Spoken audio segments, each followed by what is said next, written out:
Monday special आउ गोटे पखाळर episode को आपण मानक स्वागत। आज पखाळटा दही पखाळ होइछि। ये जो दही पखाळ रे आज आम कौन करचु ना अरुआ भात को नहींचु। अरुआ भात से मिसिब दही। अरुआ भात हो सारा पर से कौन करेंगे ना दही देवे। दही सांगरे देखो पुदीना पत्र, धनिया पत्र, कंचा लंका, आंब कषि, अदा आ लेंबू एगुड़ाक देवे। किछि समय छाड़देला पर दही पखाळ रेडी। आज दही पखाळ सांगरे आउ कौन आइटम होइछि ना मोर सबुबले दही पखाळ सांगरे टी सजना शाग ना कलम शाग टी रखी थाए। देखो कलम शाग यदि पखाळ सांगरे रखिबे आपणकर पखाळर किछि दरकार पड़िबनी आइटम खाइदेबे। आपण पखाळ सांगरे सबुबले चेष्टा करिवे कलम शाग रखिबे। काहार कलम शाग फेवरेट कमेंट बॉक्स रे निहाती लिखिबे। आउ कौन रही ना कलरा आलूर चिप्स। जदि आप लंबा लंबा करके चिप्स करेंगे तार टेस्ट गोटे अलग। आम कौन करूँ ना होटेल मानक गोल गोल चिप्स करूँ।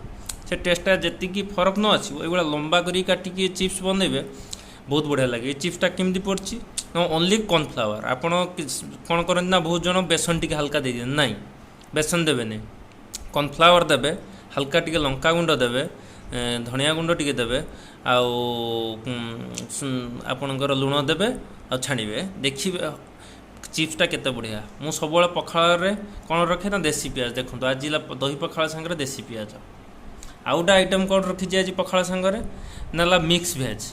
मिक्स भेज एटा केमजी बनई ना फुलकोबी देखु, जह्नी, बीन्स,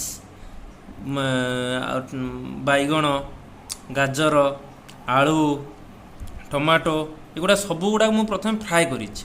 फ्राए कलापर जमी अदा रसुण जो आमर ग्रीन मटर सब गुड़ाक रही जिते पनीपरिया अच्छी सब गुड़ाक यूज कर सब गुड़ा फ्राए प्रथम होती। फ्राए होगापर ता देहर कौन दिज्व ना जमी अदा रसुण पेस्ट टी अल्प बेसी ना मिक्स वेज मन रखि अल्प मसला जिते यूज करेंगे। अदा रसुण अल्प टिके, पियाज टिके, तेजपत्र पकईकरी फुटाज तरकार ग्रेवी होगला टमाटर टिके देवे। टमाटर देकी फ्राए होगलापर तापर ये सब पनीपरिया देवे। देखिए जो ये जो मिक्स वेज बनई थे पखाळ सांगर खाइबे देखिए तार टेस्टा बहुत बढ़िया।